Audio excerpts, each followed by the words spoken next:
What is going on, everybody? And in this video, we are giving you a state of the market and stock picks for March 22nd, 2022. So if that sounds like something you're interested in, looking for the day and the week ahead, and you're looking for updates, looking for what is going on in the market, looking at technicals, remember to subscribe because that is what we do here. I do have a mix of fundamentals and technicals as I trade daily. So being said, state of the market, where are we at? We had a lot of questions answered last week. And today we had a little bit more Powell. Powell came in with a little more spice today, if you want to say that. He definitely had a very hawkish sentiment coming into today. He will be on again tomorrow, but ultimately understand that he came out essentially saying, I know Fed futures are pricing in now a 2.10% increase by end of year.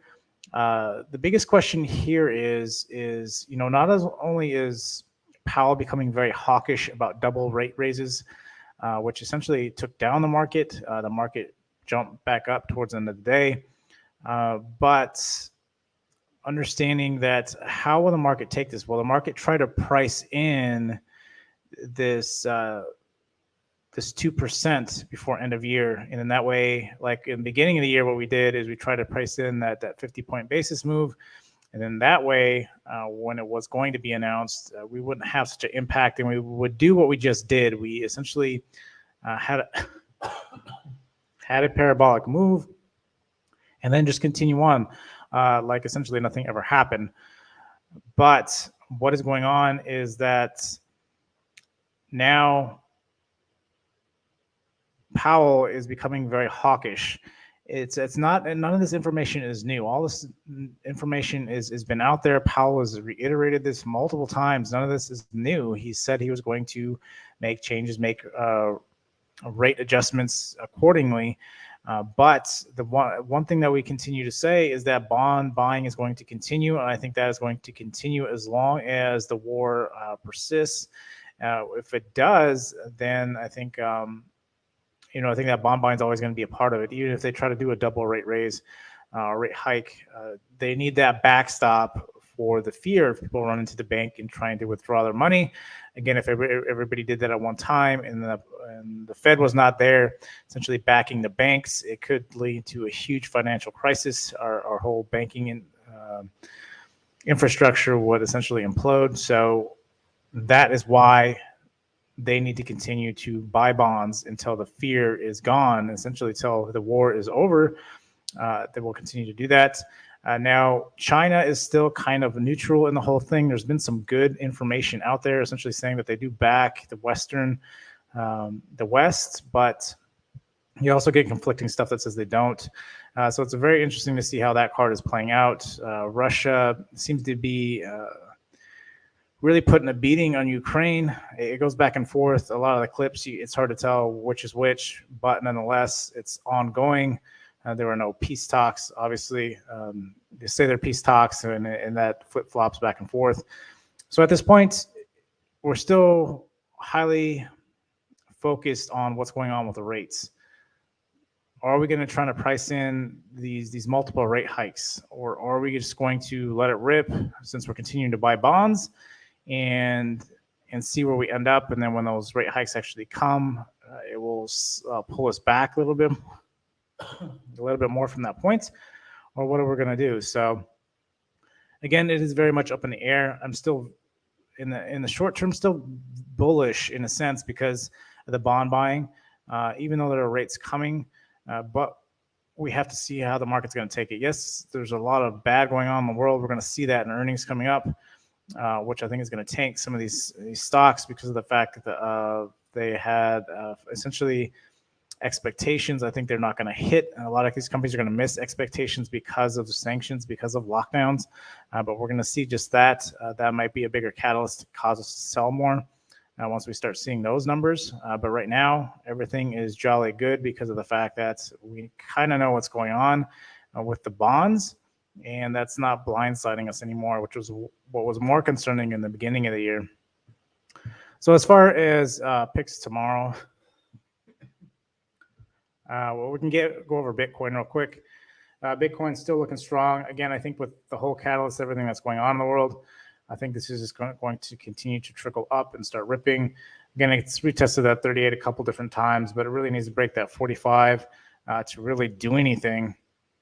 If it can break that, then I think we can start getting some gas and going back to all-time highs. But I think right now we're just in this accumulation phase here until we get word and the whole market decides to just flip back up, which is slowly showing signs because we're getting answers.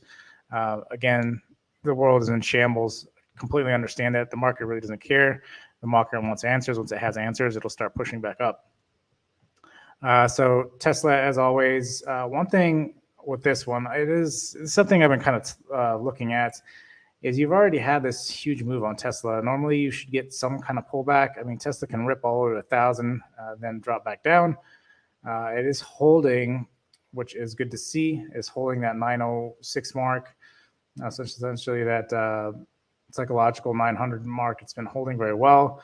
You also got the 20 EMA weekly, which it did retest earlier today, but we'll have to see. A lot of these different stocks, they have these trend lines.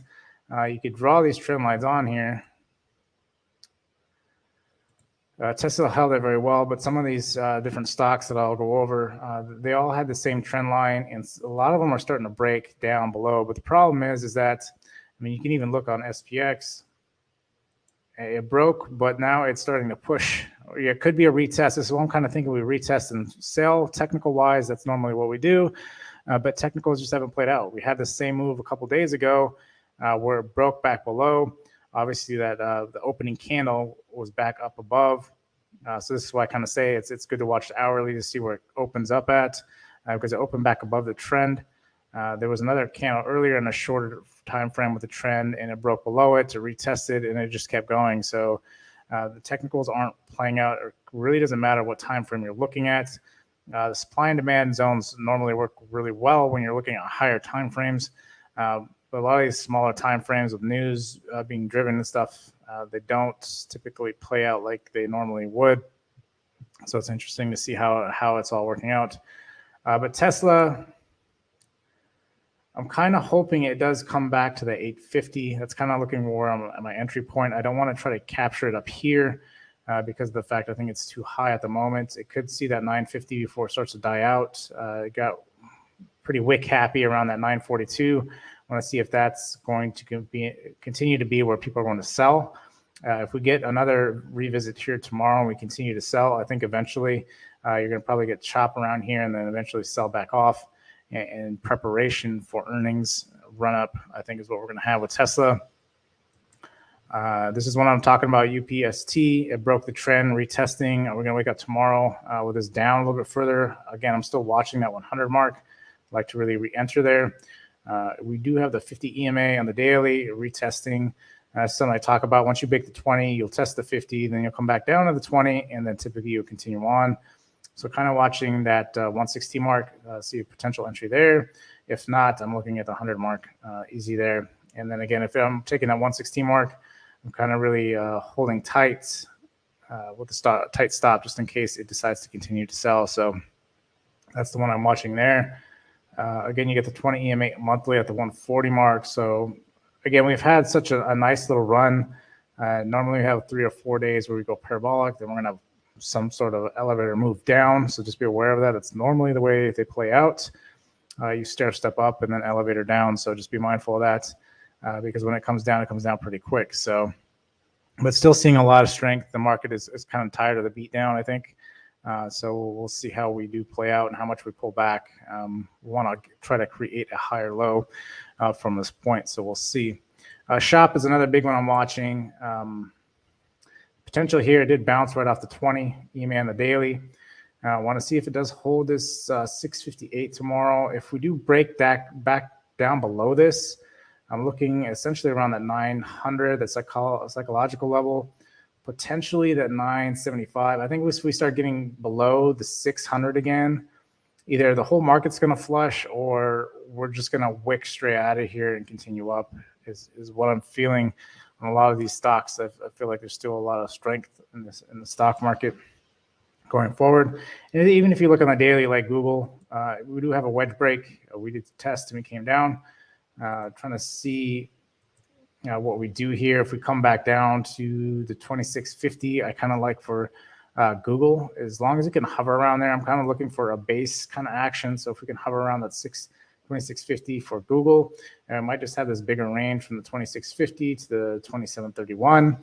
But we do need to break that. Again, first retest of the 20 EMA weekly. You're going to get rejected. You're going to do a retest close around that 50 EMA, and then you'll get another retest and hopefully a break at that point and continue to push up. And that's normally how it typically plays out as far as technical wise, but we have to see how that does work going forward. LRCX might actually have a nice little wedge here tomorrow. I want to see where this wedge is at tomorrow. I wanted to almost take a swing at a couple of these different ones overnight because we are starting to see some of these wedges, some of these bull flags here. If this continues to hover above this wedge here tomorrow, I could see a nice pop. You have the 20 EMA monthly. Again, these monthly lines are kind of, they're not perfect lines. You have to understand their EMA, so they're roughly an average. So roughly around, if it holds around this particular EMA, open up tomorrow. So if you're kind of looking, if it's above that 535, 536 mark tomorrow, could potentially start ripping and then possibly even revisit 567. I think there's a strong possibility to try to hit that 50 before getting rejected. So we'll have to see on that one. Roblox is another big one to watch. We are holding the trend line tomorrow. As long as it tends to hold the trend line tomorrow, we could revisit the 50. But if we do break that, we got the 54 tomorrow. I think it's a good one to keep on watch for continuation.